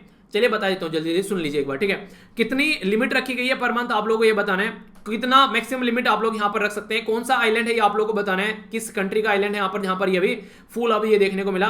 एपिडेमिक डिजीज एक्ट के बारे में बात की हम लोगों ने, ये एक्ट बताना है। OIC की फुल फॉर्म बतानी है, ठीक है। ये वोलेशन जो यहाँ पर देखने को मिल रहा है, कौन सी कंट्री में ह्यूमन राइट का वोलेशन हो रहा है। इसी के साथ में बेंगलुरु के अंदर ये कंडीशन देखने को मिली, इसको फिनोमेनन को क्या बोला गया।